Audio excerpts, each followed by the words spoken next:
Now, Fifth, when you continuously call Puff, does that affect your relationships in Hollywood? I don't call him gay. I said. Let me read it, Fifth. Oh my God. Sorry I can no longer help you guys. Soon you will all be gay and happy. You are all now left under leadership of Puffy Daddy. Report to the nearest rainbow. Dinner Thieves in theaters January 19th. That's why he says things. He doesn't even know what he's saying is like fruity. You know what I'm saying? Like, he says something fabulous and he goes, yo. Speaking of, in particular, Netflix docuseries that you've been working on, Diddy Do It. Right. You've been saying for years that you feel you knew Diddy's character. Right. Feel uncomfortable with the way you represent the idea of going to these projects. To come party with me. Yeah. And then that swayed me away from it. Just that alone. Nigga Puff, like he called, we should kick it on the shit after the main. Right. And the nigga, matter of fact, they sent me the girl pictures of this girl, like, not the shit that y'all.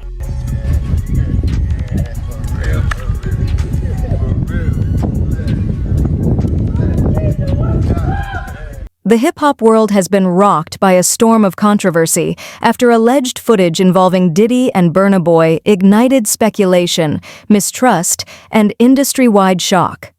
What once seemed like a powerhouse collaboration is now fractured by whispers of hidden agendas, questionable deals, and behind-the-scenes tension. Into this chaos steps 50 Cent, cutting through the noise with sharp, unfiltered insight, revealing how power can twist partnerships and how fame, when weaponized, can turn allies into rivals. For him, this isn't just headline drama. It's a rare glimpse into the shadows of the entertainment machine, where influence is currency, loyalty is fragile, and even the brightest alliances can crumble under the weight of control and manipulation.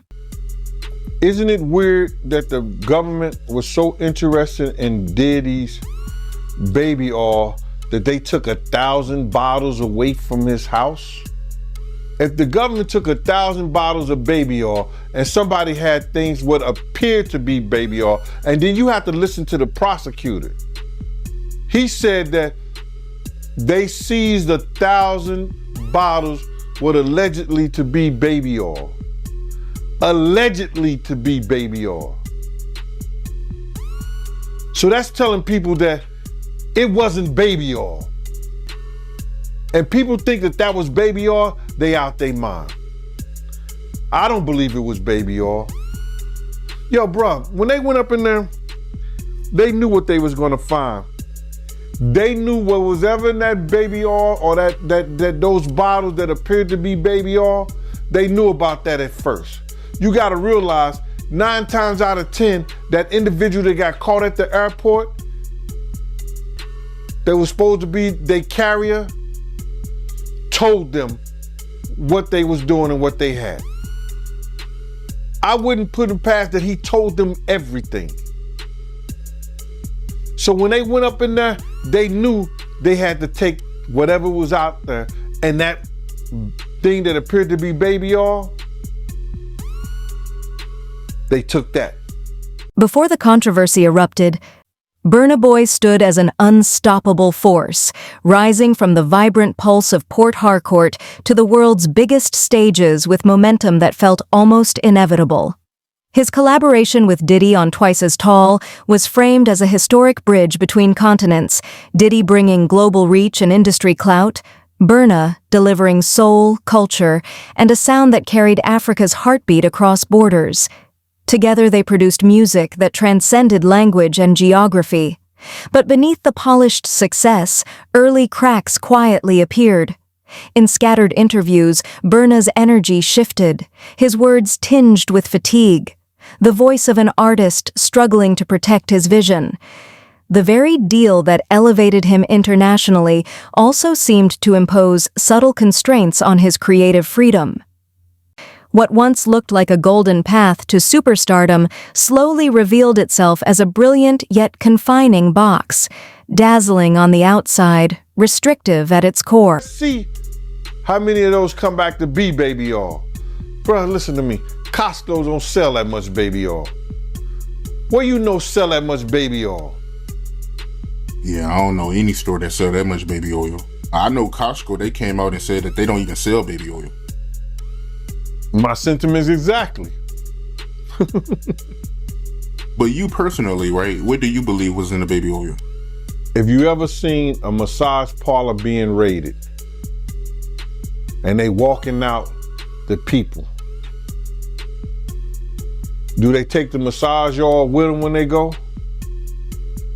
No, they just walk out the people who are being arrested. If you ever seen a person getting arrested and the people being arrested in those brothel houses, do they take out the stuff in the brothel houses? No, they don't. They take the individuals who are being arrested out the brothel houses. For them to take 1,000 bottles of baby oil, it's like that they did not leave one. They left people there, but they ain't leave not one bottle. Nobody needed no baby oil. So my whole thing about it is that there was something in that other than baby oil. That's why they took all the bottles. And 9 times out of 10, if I would give it a wild guess, it was, and like some of the people told me, it was probably that GHB. What's that? I think it's gamma hydrox.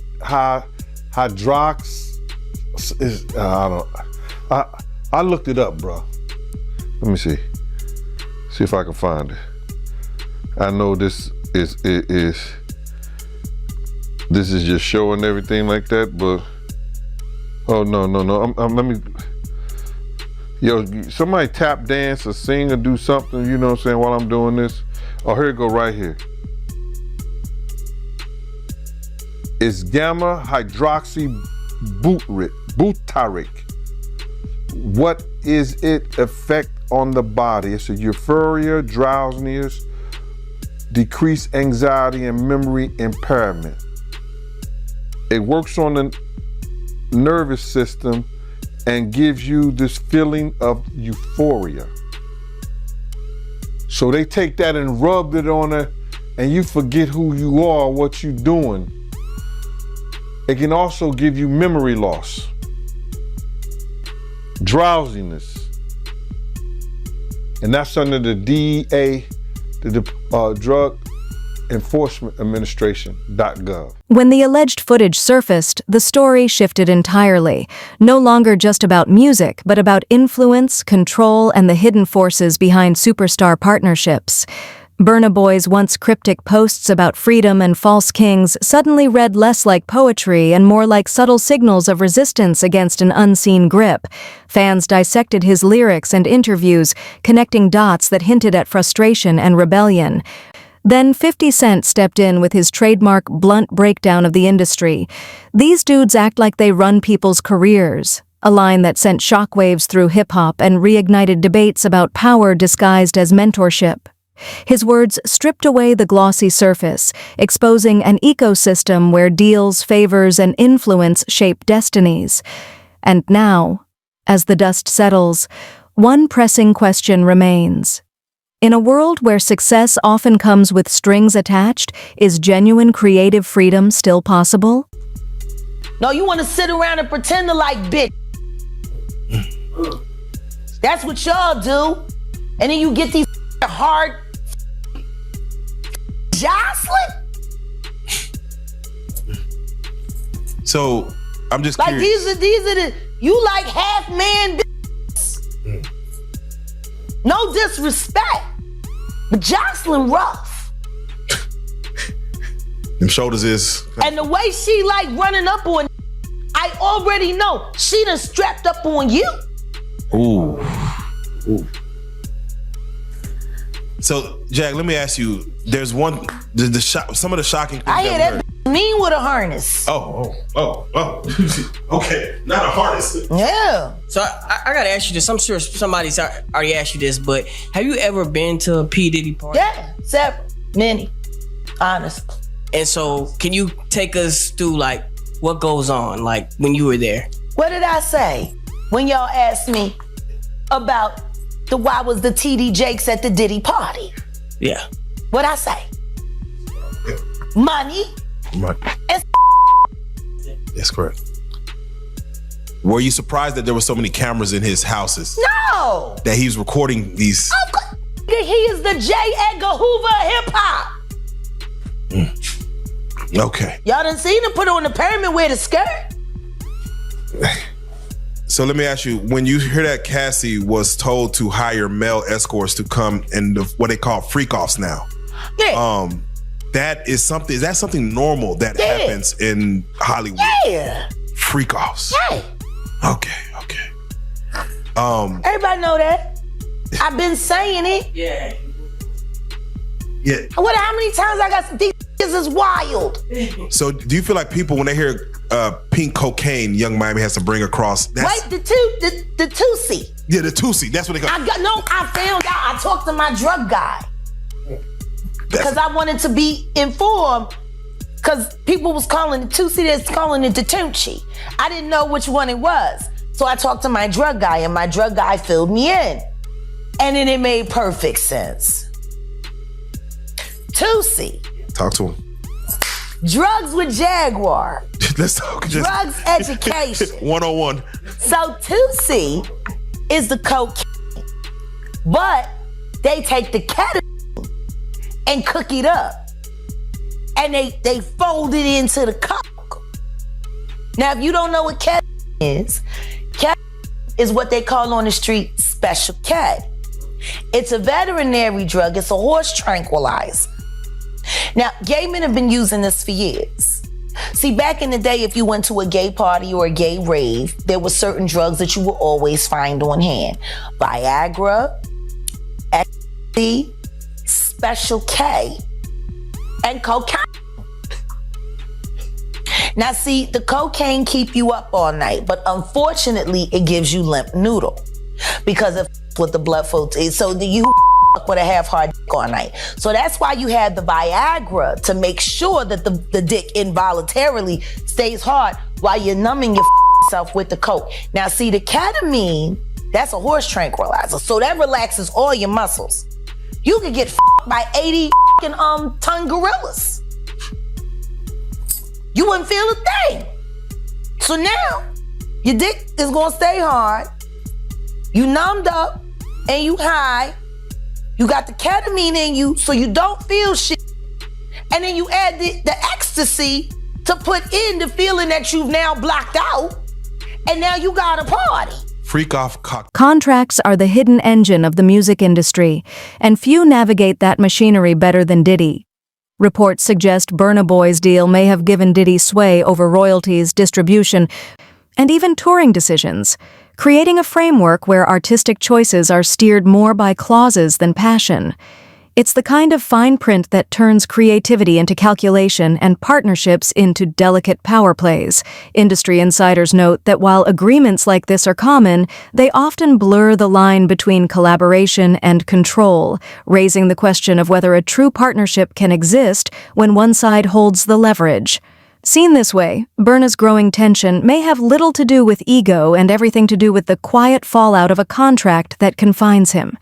In an industry built on illusion and shine, one truth remains clear. It's not the spotlight that dictates control. It's the signatures that determine who truly owns the direction of the art. And everything like that, because this is stuff that happened back in the day. And then maybe that if they knew there was going to ever be a YouTube, or they knew there was going to ever be social media, a lot of the stuff probably wouldn't have got played out like it did. But things happen, and these are just stories from the past. I would like to use that as, what you call that, just to clear the facts up what's going on. But it all started, we was in Atlanta. And this story starts when I'm with Puff, and he's in exotic bookstores, and he's doing shopping, right? He's shopping, getting his stuff and everything like that. So, you know, this is the first time I was ever in an exotic bookstore with Puff. So, you know, I'm giving him his space. He's taking things off the shelves and stuff like that, because they gave him a brown paper bag. When they gave him a brown paper bag, he was just putting stuff in there. So So I said, damn, he got to go put it on the counter and, show everybody what he's getting. So as he's going, I'm just looking at the places where he's picking stuff from. So there's one part he picked up some things from up here on my left side. And then he picked like quite a few of them down. I was like, okay. He put them in the bag. So when I went by there and I looked up there and it said butt plugs. And I was like, hey, yo. I was messing with him. Because people don't understand, we was like friends. He was a part of the same gang. So I'm still gonna tease him. I'm still gonna mess with him and everything like that. I could do that. It wasn't just no security thing. So I say, yo, what are you getting this for? And it said butt plugs. And he was like, yo, can I do my shopping by myself? I said, yeah, you can do it by yourself, brother. And he started walking and everything like that. When he got I just waited at the counter.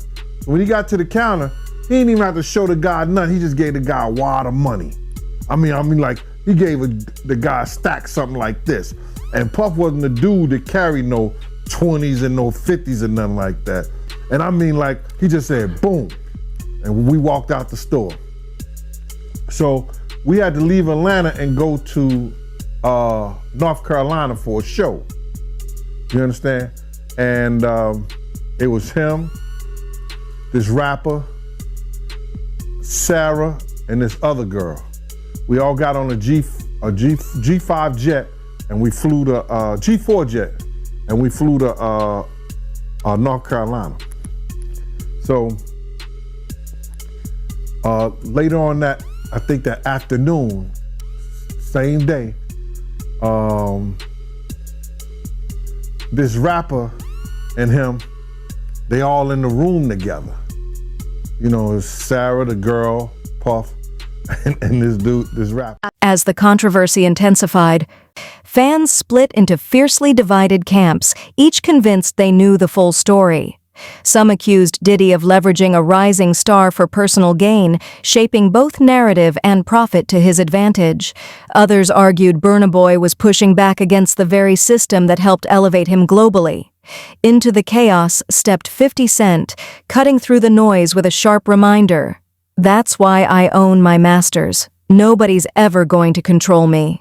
It wasn't just commentary, it was a warning to any artist navigating the glittering maze of industry mentorship. The fallout exposed how quickly guidance can turn into dominance and admiration into resistance. In hip-hop's high-stakes arena, every alliance is a strategic move. And when powerful personalities collide, even the strongest partnerships can crumble overnight, leaving behind hard lessons on loyalty, leverage, and the true cost of fame. At the door and stuff like that, like, yeah, so then next thing you know, somebody rang the doorbell. We had the presidential suite where we was at. So I opened the door and the dude said, yo, I'm here for my cousin. I said, who your cousin? And he said, Ja Rule. I said, well, he busy right now. He said, he busy doing what? I said, he with Puff, they're in the room, they busy, they don't want to be bothered. He said, well, I'm going in there. I said, bruh, you ain't going in there because he told me they don't want nobody to be bothering them. And he was like, yo, I don't care, man, I'm going in there. That bull like that. I said, yo, bruh, Jesus Christ had to come down here and take the air out of my body before you get in that room right there. Watch. He tried to bum rush me. I grabbed him and threw him against the piano. When I threw him into the piano, Puff and Ja Rule runs out the room. Puff got his towel, Ja grabbing his towel, but they butt the naked. And so then Ja was like, yo, what's going on? Yo, G, that's my cousin. He know me well, and Puff was like, yo, G, what happened? I said, he tried to get in the room. I told him he couldn't get in the room. And he was like, Puff looked at Ja. He said, yo, Ja said, you ain't want to go in that room because there's a lot of freaking going on. So I was like, oh, he said it was a lot of freaking going on. So that was basically that story, man. You know what I'm saying? They went back in the room, dude felt a certain kind of way, and he left out. So I seen them at the concert the next day, and they tried to, form up against me. But my man Frank was like, I told my man Frank, I was like, yo, Frank, Put yourself in that position. Somebody trying to get in the room and Ja told you don't let nobody get in the room. What would you do? Now y'all can do whatever y'all want to do, man, but you know I ain't taking no losses. He said, yo, you good, and that was it. Bro, when Ja said, you don't want to come up in there, a lot of freaky stuff is going on. You got to use your mind. What they was doing with those butt plugs. Right. The leaked material goes far beyond legal questions. It forces the industry to confront a deeper ethical crossroads. It challenges the role of powerful figures like Diddy and asks what responsibility comes with mentoring rising artists who entrust their talent, trust, and futures to them. It poses the uncomfortable question of when mentorship quietly shifts into control and when guidance becomes a barrier rather than support. Burna Boy's story stands as a stark reminder of fame's hidden cost. The higher an artist climbs, the easier it becomes to lose hold of their own identity. The lights grow brighter, the crowds louder, and yet somewhere along the ascent, the artist's true voice risks being drowned out by the very success they fought to achieve. He should have enough money to He check. put the boots to that girl. She's supposed to be a good bitch. No matter who she with. All the time he putting a groom in her. Of course he thought it was still gonna work. He thinks he's God. He ain't doing shit. I raped the f out of that bitch, put the boots to her last time I seen her. Her and her trainer, boyfriend, husband. I don't get no. So you hear about stories of Diddy like shooting people, blowing up cars. Yeah. Is he this gangster that behind the scenes that is that him or is that people Shout out to Wendy Williams, the first woman to uncover the homo thugs. That's what these down low bitches was called when Wendy first started talking about it in the 90s, the homo thug. She talking about Diddy. And then what's the stuff that's happening to Wendy Williams? You think this is all connection too? Of course. They've been waiting. He's been waiting. He was waiting for Kim. Remember? He was waiting. The casket was ready. She was literally casket ready. Some people are saying the whole Wendy Williams documentary that she's pretty much allegedly playing this way to keep herself safe from him, from any unaliving. It's been working for Orlando Brown. Why wouldn't it work for Wendy? To play crazy. Why wouldn't it work? Hey, no. Hey. The oosh goss, whoosh wash. Bop. Orlando's brilliant. Right. Yeah. Y'all spent time with him. We did. Yeah. He's highly intelligent. Yes. Imagine what it's been like to wear this character for this long. No. I can only... That he does is a character. Actually, the shit he does online is the best acting he does. Is he speaking truth? Of course he is. You know?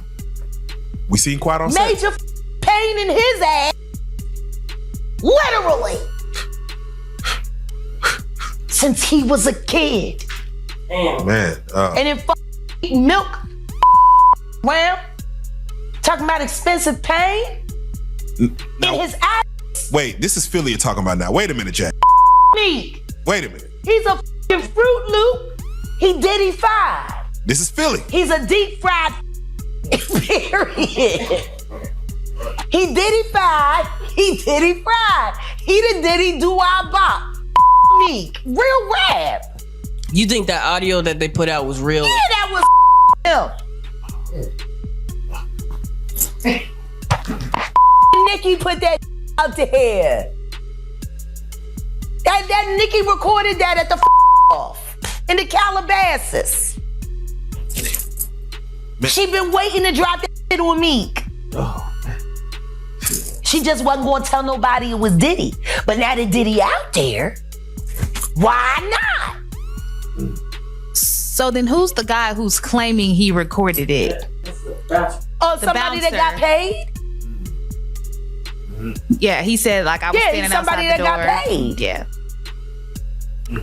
Just like it wasn't seminal fluid that Justin Bieber was wiping away from his mouth when he brought his face up from Odell Beckham's groin in a club with Trey Songz on the lookout.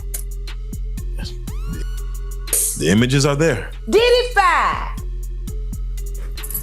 The collapse of this situation stripped away every ounce of gloss, turning what once seemed like a triumph into a stark cautionary tale about the true cost of success.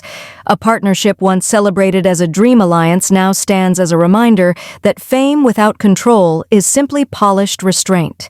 In his commentary, 50 Cent framed the chaos as a warning to any artist chasing validation from industry powerhouses, emphasizing that owning your craft outweighs any trophy or chart milestone.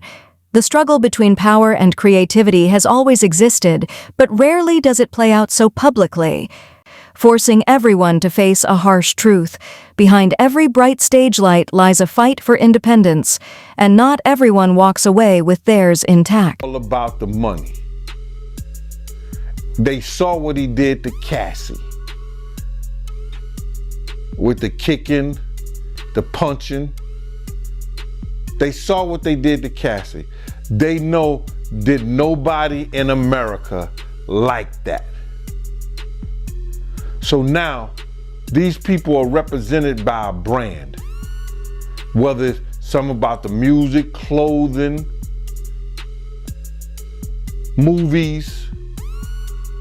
They're not gonna come out and speak on nothing that has anything to do with them. And they praying that they not on the tape doing crazy stuff, being oiled up in the whole 9 yards. They praying. So until the feds say, hey, yo, listen here. We got you on, hey, buddy, we got you on this tape. And girl looked like she was pretty young. We're not gonna show it, but we need you to come and testify against Brother Love, P. Diddy, Puff Daddy, you know, Sean Combs. That's when they're gonna start talking. And they're not gonna be talking in his favor.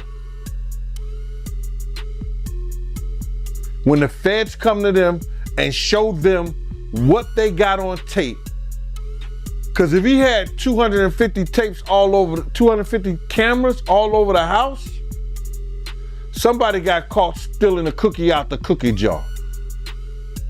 It could be your favorite pastor. It could be your favorite politician. But they didn't think they was being watched, and Brother Love was watching. Yeah, I mean, TD Jakes, he haven't even came out and said anything. And him and Diddy was real cool. Amen. Amen. Yeah, man. And I know the people in the congregation over there is shaking in their boots because this man didn't led them probably, allegedly probably led them to damnation, because those people's hearts are gonna be broken if that man is seen on those tapes doing anything. Because people always put their faith in the pastor instead of putting their faith in God. And what they need to do is understand that he's just a man. And he has a history. It's not looking too good for him. So you feel like celebs are worried that they might be on tape? Oh, they know. That's why they ain't speaking up or saying nothing. Yeah, I was at a Diddy party, but I know I ain't do nothing. When you don't know somebody's taping you, when you don't know that somebody is videoing you in some kind of form or fashion, you got that alcohol, you got the drugs in you, they're a little loose, bruh. They let down all their inhibitions. The music is pumping. He said it himself. He got it so hot in there that you gotta take your clothes off. He said that himself, bruh. So a lot of them, like what he said? I think a lot of them was being swallowed. Have you ever been swallowed? They tell off on themselves all the time, man. You just gotta listen. But why do you think Diddy had all them hidden cameras? Bruh, when you that powerful, you didn't get that powerful without having 1 or 2 or maybe 3 ups on somebody. Diddy always been the type of individual that want to have ups on the next person no matter what they was doing. Like, he always played artists against each other. He did it to Big, he did it to Craig Mack. You understand? I said before, he did the stuff to Ja Rule, you know what I'm saying? So had the ups on Ja Rule so he could go after Jay-Z.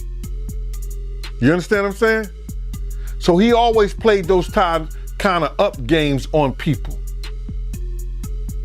So to have those cameras and know what he was doing, it's gonna give him the ups on everybody who came to that party. Even your favorite basketball player. Ain't no party like a Diddy party. We know who said that. The Burna Boy Diddy turmoil cuts through rumor and hype to reveal a harsh truth about the music industry. Control is the real power. Burna Boy's quiet resistance feels bigger than personal conflict. It signals a new era of artists refusing to sacrifice their identity for access or approval. As the tension mounts, 50 Cent drives the point home with a razor-sharp reminder. The game doesn't change, only the players do. His words expose a system that swaps faces while holding fast to the same dominance and secrecy. With legal teams circling and PR machines scrambling, the leaked material reads less like drama and more like a symptom of an industry built on control and fearful of transparency. Ultimately, the real question isn't who leaked the footage, it's who profits when artists are pressured into silence simply for reclaiming their truth.